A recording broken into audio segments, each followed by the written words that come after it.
Welcome to Mixtapes and Tasty Cakes with your host Bert Laporte, Damian Monte Carlo, and Angry Mike D.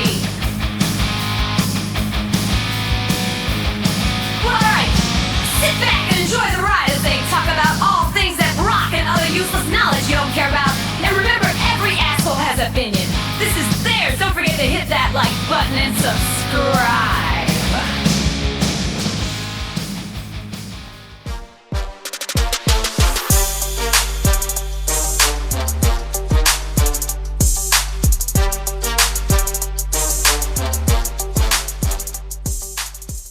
All right, we are back with another episode of Mixtapes and Tasty Cakes. I think it's episode 165 or 166. Yeah.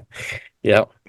And this one we're going to review the new Bon Jovi album called Forever.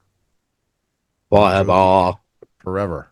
Yeah, a lot of Bon Just Jovi came stuff out. hitting everywhere. Yeah, it just right came now. out. Did you notice, like on the internet, have you been getting like a lot of like on Facebook on stuff? Oh, a ton of Bon Jovi stuff's been popping up. How about Oh yours? yeah, man, they're really pushing it. You know, It's they like got everywhere, right? yeah. What, You know- what label is he on now? I don't even know. To be honest with you, I don't even know. man. I lost track of that years ago. Is it true that he might not tour? Was that the word? I think he'll tour. I think he just wants to make sure that the voice is in check. You I know, heard no. but, probably not until next year. Is Or maybe selective dates. Maybe he'll just do a few dates here, a few dates Yeah. there, maybe. Yeah. I mean, Mike made a good point. Mike was saying the other day, maybe he should just do like an acoustic thing. That's what I was saying. Oh, you were telling me that. Okay. Damien was telling me, not Mike. Yeah, Damiano. I was going to say, wait, when did I say that? I'm like, yeah. I think it would be. I know cool I smoke, but if I'm he like, I did don't something remember like saying. Yeah, you have to do like an acoustic.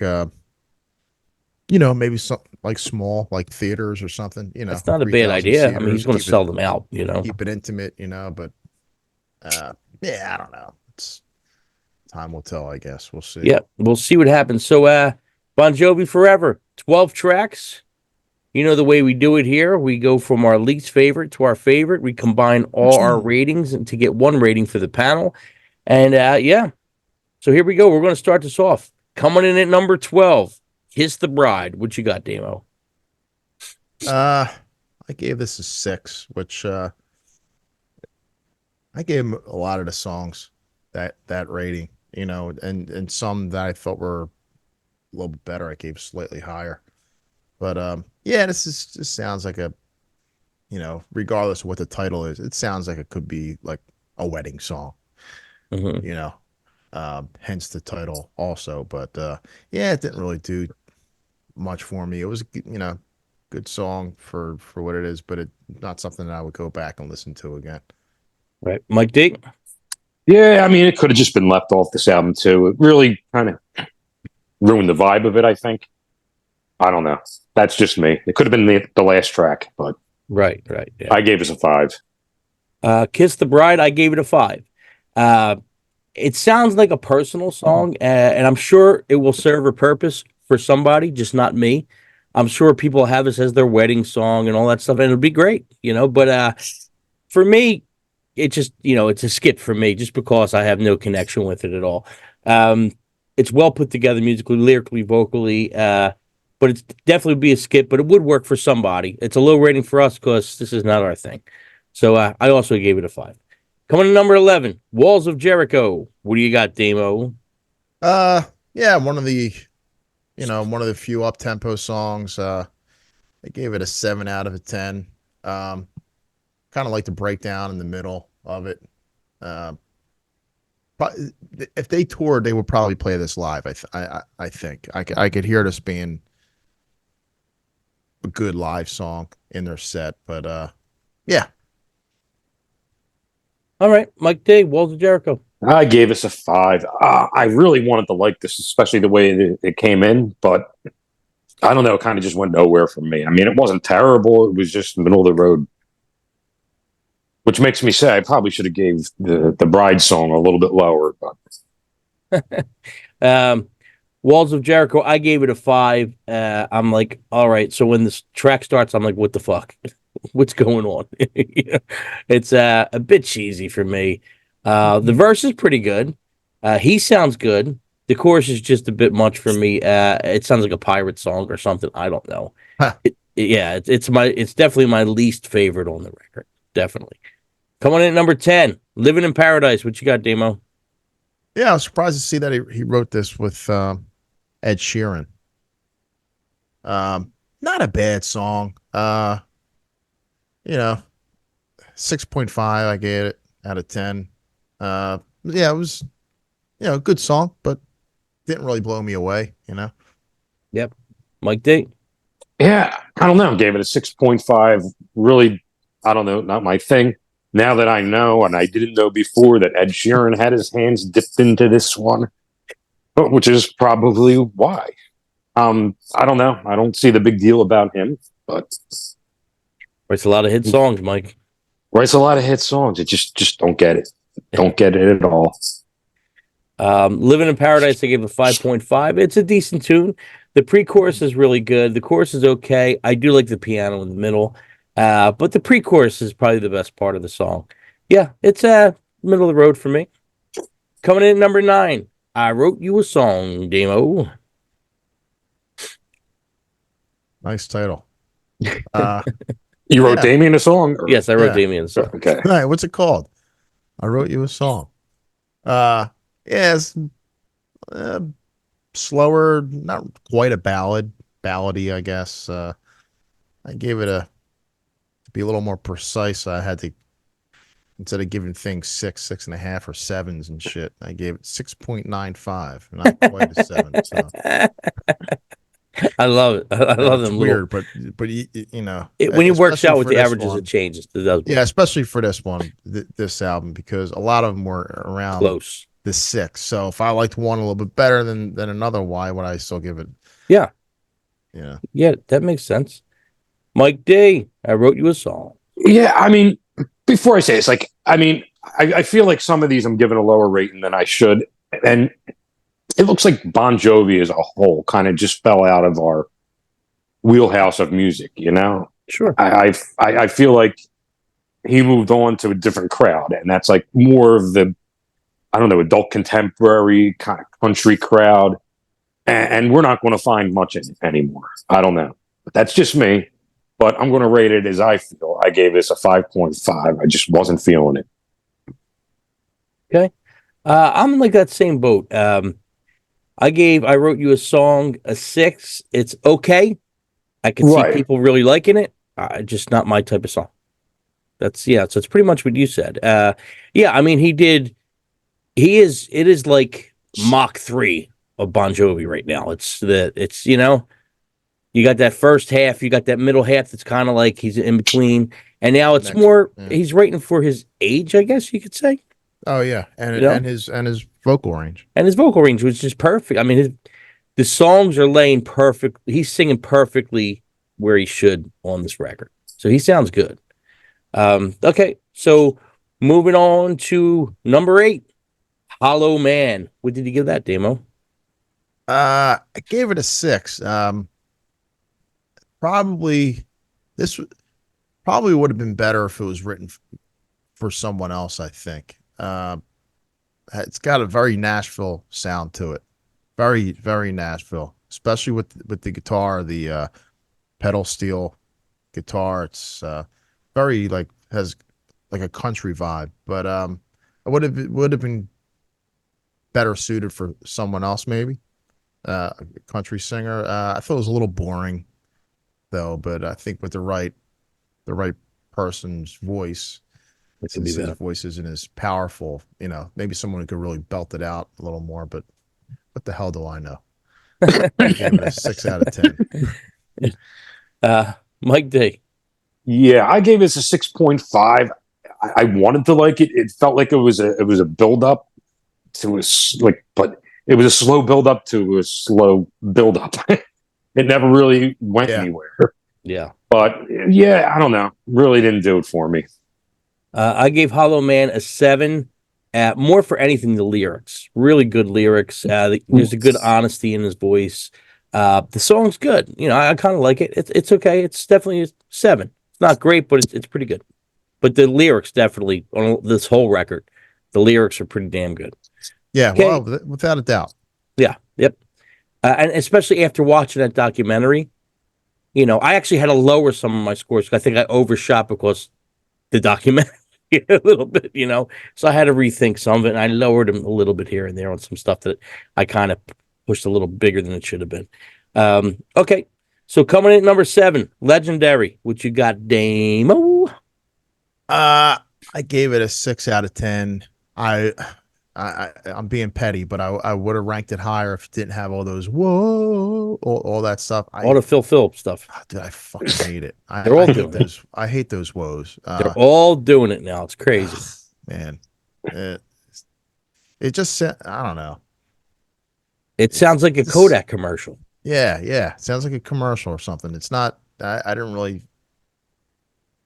think it was necessary, and it kind of just like irked me. And I didn't really think it was a good opener. I was actually, it was the first single too, and I was actually a little disappointed when I heard it, but 6 out of 10 for me. Mike D. I think Damien said a lot of what I was going to say about that one. And it's weird because like when that sound first came out, it was neat and it was like, wow, it's really cool. And then everybody was doing it. And it's like, yeah, I think it's like 10 years past its prime now with that, Yeah. So got to move on from the whoas. And I call it the Phil Phillips part. That's what I call it, the Phil Phillips. He came out with that song and everybody kind of, and it was cool too. But like almost every big band has a song with that in there, or two or three or four with that in there. It ain't the whoa, so, whoa. Yeah, kind of like somber woes. Right. Yeah. It's like a rainy day woes. Yeah. I mean, it's weird. It's like, not to get too off the topic, but it's like a lot of the rap stuff that's it right now. It's more somber-y. The beats are kind of like these low, kind of slower beats. And, it's real interesting. A lot of stuff down that people are listening to right now. Not meaning down lyrics, just down the tempo, Okay. So, what are we on? Legendary. For me, you guys both said it. I'm so not a fan of the whoa parts. Just because every pop song's starting to use this now. But overall, it's an okay song. The words are good. A lot of like I said, a lot of pluses on this album for the lyrics. The lyrics definitely up the points. Not that they're bad songs. The music's a lot of the new Bon Jovi stuff. It's good. The musicianship's good, but it's just kind of there. It's just there. And the vote, it's like background music almost now, except for a song or two here and there. Not that it's bad; it's still good. It's just chill music now, Okay, moving on to number 6. We Made It Look Easy. What do you got, Damo? Pretty much the same. I mean, I gave it. I liked it a little bit better than the last song. I gave it a whoa. I'm sorry. 6.25. Because I like the chorus a little bit better, but again, it didn't woe me away. Whoa me away. That's good. Mike D. Sticking with the woes, then I gave this a 6.5, and I thought I was going to be woed a little bit more than I was woed, but I was I wasn't woed enough. Yeah. I mean, I went into this thinking I wasn't going to like it, or just middle of the road for me, and it kind of just it didn't disappoint. I'll put it that way. So it's not a bad thing, but We Made It Look Easy. I gave it a 7.25. The song's okay, but this is another one. I really, really, really like the lyrics. It sounds honest. They talk about the cover band thing, the Jersey Shore, all that stuff. So all that kind of made it get higher points for me because it sounded like regular guy shit, Yeah. So people could relate to it, which is, Bon Jovi. People could still relate to Bon Jovi. It just sounds a little different, and it has nothing to do with his voice. It sounds different just because you're just getting older. You're right more John Cougar Mellencamp, Springsteen. He's definitely in that range. He's definitely our Springsteen probably at this point, Okay, so coming in at number 5, Seeds. What you got, Dean? I like this one a little bit more. I like the chorus a lot, especially like the melody and everything. Gave it a 6.95. The lyrics, it should be said like you did before. I think overall the lyrics on the album are really really good. Autobiographical. Hmm. I like the lyrics on this one too. Hmm. Mike D. Seeds. Yeah, I gave us a 6. Another one really didn't do much for me. I can't even remember it really. Really? Huh. Seeds, I gave 7.5. I kind of like this one. Lyrics are super strong. I like the sound of his voice. I really like where his voice is placed in the song. Uh, I like the melody that's in the chorus. It's pretty cool. The part that Dane was probably talking about. And I love the way the drums are kind of like just the way the drums are there and the orchestration in the background. I like this one. I like, because it's got like that vocal half kind of thing going. You know what I mean, Dave? That's what you were probably saying. It's pretty cool. It's like Mhm. see whatever he does, he drops kind of. It's pretty cool. Okay, coming in at 4, my first guitar. What do you got there, Damo? I like this one a lot. It's probably my second favorite track on the album. And man, if they put some like fucking heavy, crunchy guitars in this song, this would be a certified banger, man. Like on the chorus, man. If they had just like some really loud, like electric guitars, man, it would really add, You, in you my mean if Richie opinion. Sambora was maybe there? Yeah, or anybody. I mean, Phil X is a killer guitar That's player, right. but He is. Yep. if they just let them rip, you know. But I think it's a really good song, and if I was making like a compilation record of like because I've actually done this before, like I got all my favorite songs and made like post 2000 stuff, Hmm. made like one great album. I would definitely put this song on that. I think it's really good. Yeah. Mike D, my first guitar. I gave it a 6. I mean, I don't know. I wasn't feeling it. Like Damien said, it could have been a little heavier. Um, but I mean, it was more storytelling than anything. So, I mean, just not for me. My first guitar, I gave it a 6.7. It's all about the lyrics again. It sounds personal. Uh, I guess if Roger Taylor could sing about how much he loves his car, it's all right for Bon Jovi to say how much he loves You his know, I was thinking that same thing. You I'm know? in love with my car. Because the first thing you look at, you go, my first guitar, you're like, oh god, and then you hear the lyrics, and I put my arms around, and you're like, really, and Yeah. then it gets better, and then you go, you know what, it's okay. I mean, Roger Taylor talked about his car. George Harrison's guitar gently wept. You know what I mean? Yeah. Right. So it's okay.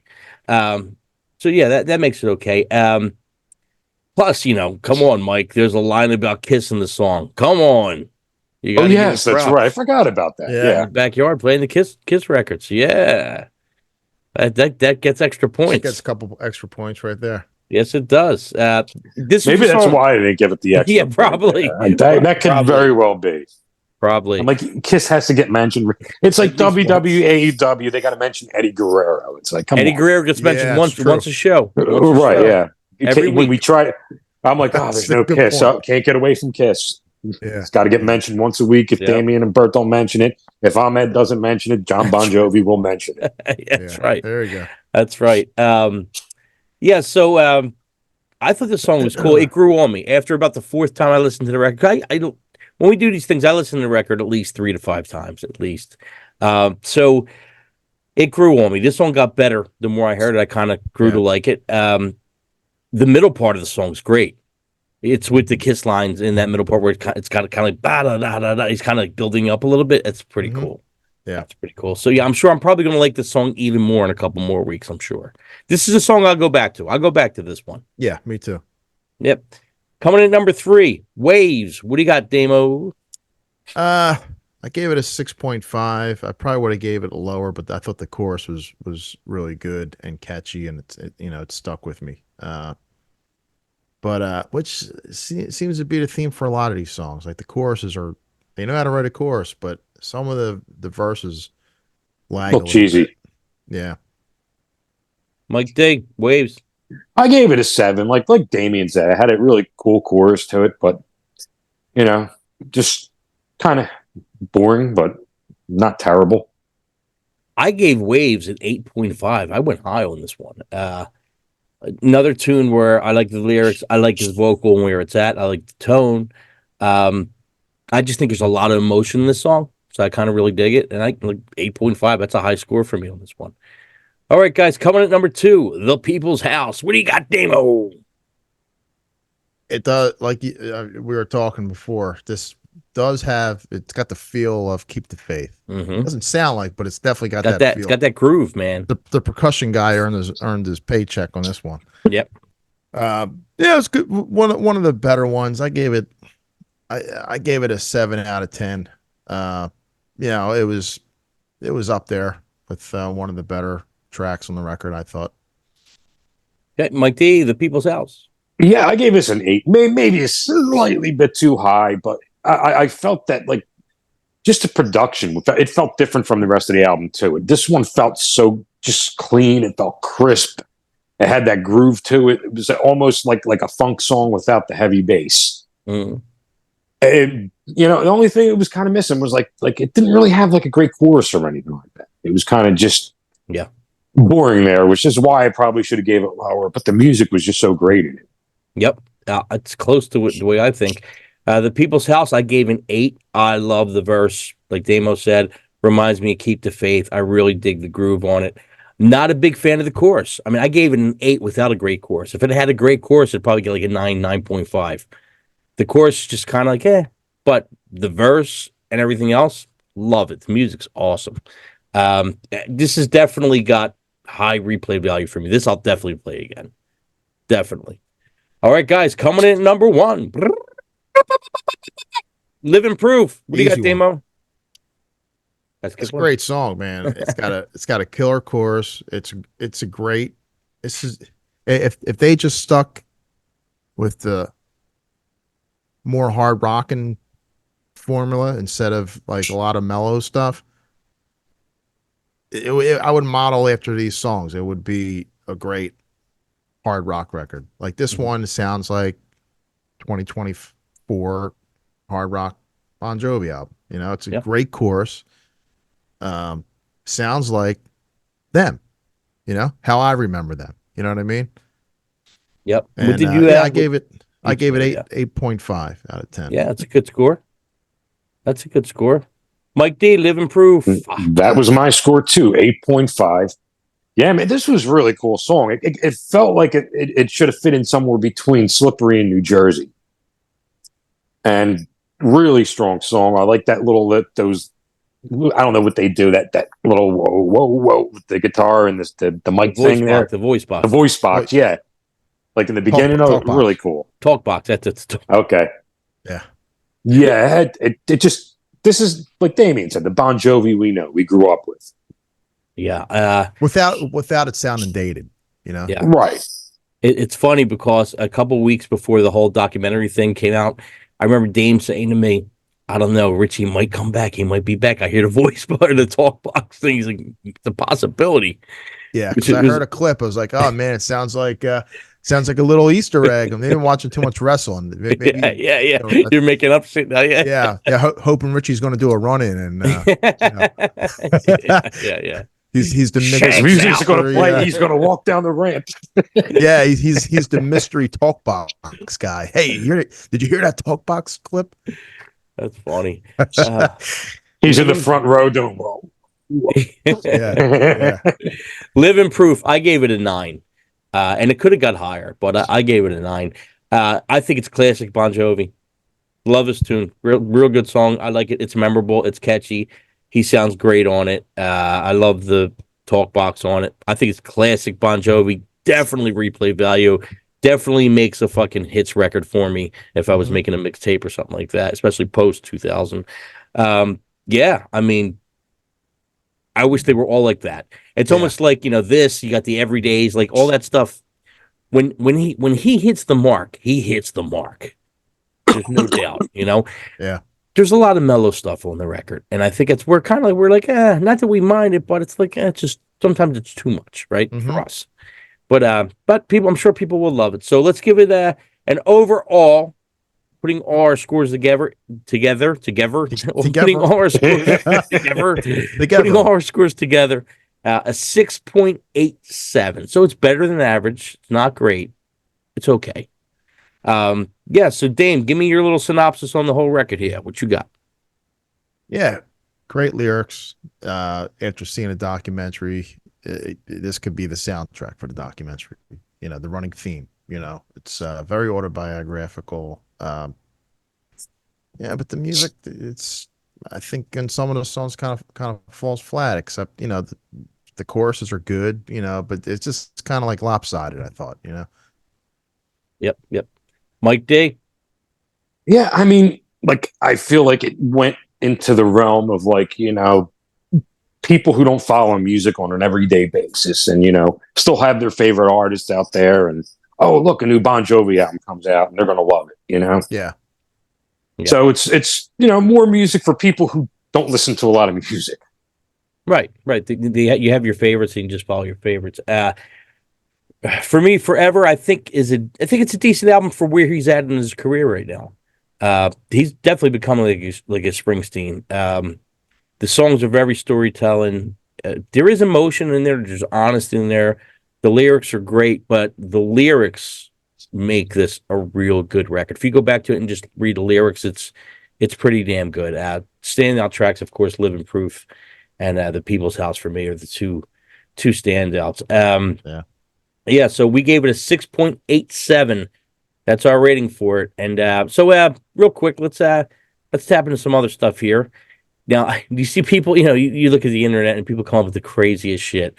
They're like, what if the tour is going to happen with it would never happen anyway, but Bon Jovi with the reuniting with Richie Sambora and at the same time Skid Row reuniting with Sebastian Bach. Never happened. Both of that ain't going to ever happen together. And tour together. Ain't happen. Yeah. Did you see that thing? Nah, people live in a fantasy. Crazy. Do you think Sambora will come back? I don't know. I think really it comes down The to ship money. has sailed, right? I think it's a money thing. Yeah. Really, because I mean, look at Guns N' Roses. People were saying, "Oh man, no Izzy, I'm not going. No Steven Adler, I'm not going." Guess what? Still playing stadiums, still playing arenas. Yep. Are they going to bring in any more people? Not Right. really. I mean, right. That's what we were saying. We and you were talking the other night, and we were driving home from where you were driving. I was with you, coming home from band rehearsal, and we were saying, for the fans, would it be nice? Yeah. Does Bon Jovi need him? No. He's still No. going to sell the same amount of tickets he's selling with or without him. He already proved it. He don't really need it. It would be nice. Yeah. But he don't really. They never fizzled out like Kiss fizzled out for a little bit. Bon Jovi still kept his steam. He really didn't fizzle out. Yeah, there's some bands like that they lose a crucial member like that, and they lose a lot of their fan base. Like Kiss, I think is a good example. I think they lost a good portion once Ace and Peter weren't playing with them. I mean, they still did really well, but imagine if they had them. They probably could have kept it going, but Richie left. They didn't really affect him too much. No, with the attendance. I mean, he's been gone over 10 years now, and it's not like they're playing state fairs. Yeah, yeah. And I heard his new single. It was okay. It wasn't mind blowing. Yeah, it was it's okay. all right. It's not far from what Bon Jovi's doing. Right, exactly. Really. I mean, it's. Yeah, it wasn't like I was expecting something a little heavier, but. Yeah, I'd love to see him back with them. It's sure. It's that voice. It's the guitar. It had a good gel. Right. Yeah. I mean, it's yeah. It's like Lennon and McCartney or something. It's Keith and Mick. But if he came back, they would just add him in, like kind of like Iron Maiden added in, Adrian Smith back. Yeah. They would not get rid of the guitar player. They're not going to get rid of anybody. They're just going to add him in. Yeah. So Damien, I heard you went to the Rolling Stones. Yeah. What was like the average age of the crowd there? Huge, man. I was waiting in line to buy the tickets. I was the youngest person there. Wow. But really, I don't know, man. There was a lot of younger people there, but yeah, it was definitely on the older side. A lot of walkers and wheelchairs and IV bags. Probably hovering around 60. Yo. And now I didn't go to the show, but I heard clips from the show, and like we could ask Dame, as Dame did go to the show. Still sounded great. Yeah, And it was sounded live. great. There was no fucking bullshit. He was singing. Like he was singing. Yeah, but man, You know what I mean? he's dude. The catwalk goes from, if you're in the Eagle Stadium, looking at the actual yardage, it's this stage is at the goal line, and his catwalk goes out until maybe like the 40 or 50-yard line. Oh, Right? wow. But he's going back and forth on that friggin' So this guy's catwalk. still moving up and down. Dude. He's all of them. I mean, especially Mick. He was just like, Well, he's got to be in his 80s, right? he's like 80, 81. Is he really that old? I was going to say maybe early 70s. Wow. He's 80 or 81. Wow. Dude, it's unbelievable. It's Sounded good. He sounded pretty freakish. damn good. Sounded good, looked good, didn't look ridiculous. It's just like he's right up there with the best of them, man. I'd put anybody up against him, and he fucking sounded great. It was a great show. Got my money's worth. I left very happy. Now, how smart is that band? They never really broke up. They stood together forever. They didn't put albums out every year. They all did their own thing. They'll put it out an album whenever they feel like. Yeah. One here, one there. They'll do maybe, I don't know how many dates on this US tour, maybe 20. And maybe next year they'll do Europe, and then maybe they'll come back in the US in another year or two or something, but they space it out, because they're fucking old. Yeah. But they never really broke up. No. Right? No, they never really broke up. They've always been there. It's crazy, man. It's like, what were they? They had to be like what, early 60s? Had 62 they started, I think. Just them and the think of it, Beatles right? were close, right? Near the same time. Yeah, same time. Yeah. What's the first generation of rock and roll? It's Little Richard, Elvis, Buddy Holly, that stuff, right? The second generation is like Rolling the Stones, Beatles, and they're still around doing it. I mean, that's Amazing. that's crazy impressive.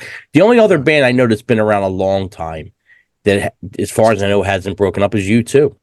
Or really replaced. U2 hasn't even, I don't even think replaced anybody. I think they're all original. I'm almost sure they are. I'm pretty sure they are. The drummer's not touring with them anymore. No. I think he just stopped. Yeah. REM, I think they were beginning to end the same band, I think, too. I could be wrong. But U2 was around like 10 years or more longer than them. Late 70s. I mean, that's impressive. Who was drumming for the Stones? Do you know? Steve Jordan, who played on all Keith Richards solo stuff, and I think it was pretty much like appointed by Charlie Watts too. I mean, he was playing just like him, didn't miss a beat, no pun intended. But right. Charlie Watts has this like interesting style of drumming, and he was playing just like him. Oh wow, yeah, the band was fucking great. I mean, it was great show, great set list. Hey, every song you would have known. Ask you that. Yeah, how long did they play for? 2 hours they played. What?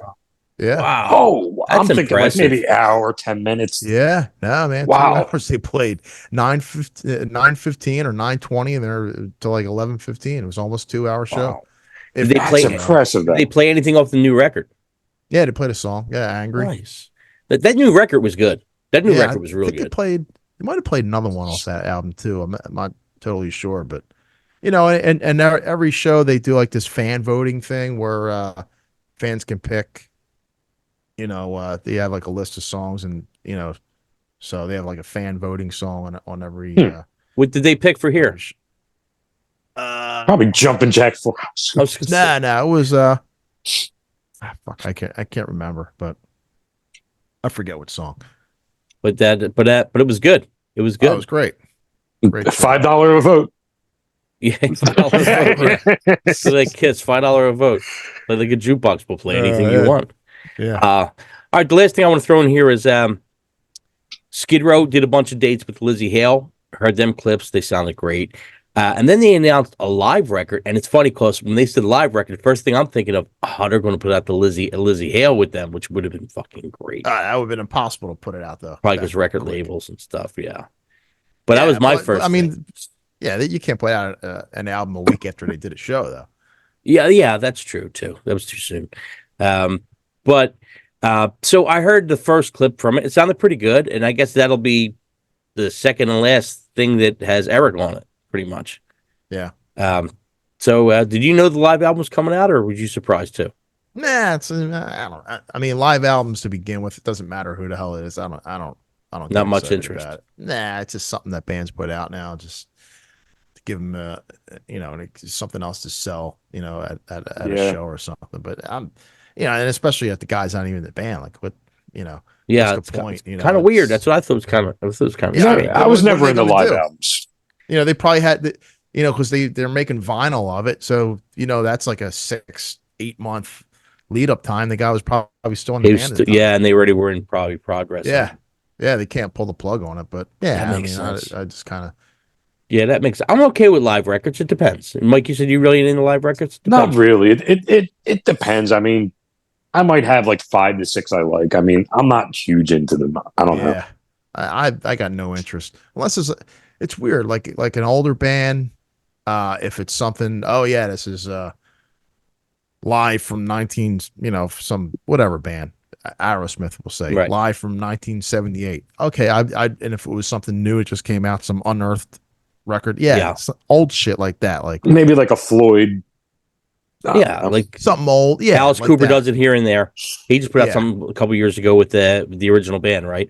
He put out like a yeah, live but record. I don't like the way new like live records sound now. I mean, from like 60s, 70s, that time period. Yeah. Even live albums that came out in the 80s, I just Yeah. wasn't into it. Just didn't Like have the I don't know. I same. would put them I don't on, know. put them on loud, and you just never got. They just never had that sound. I don't know. You Yeah. put them so loud, and they become irritating. Listen, except for like- the Kiss records. The Kiss lives were great. That's a different story. The Kiss live ones were great. Yeah, Well, at least but now I- they now they just pump everything into the recorder pretty much. Yeah. yeah. Well, that I mean, one tour. a DVD or like a live, video concert. I would be into that. Yeah. Well, that one tour Kiss was doing, I think it might have been the Sonic Boom tour where they were doing the CDs of the show. live. Yeah, what were we calling it? A Instant live or 35, something? instant live, something like it. Yeah. Instant live. Yeah. We I could think get Pearl the Jam show was doing right that after. for a while too. They were Yeah, the yeah. first ones that probably did it. Them or Grateful Yeah. Dead, I bet. Probably did Metallica. it. Yeah, it's a good Metallica. idea. Yeah, great It's a idea. souvenir.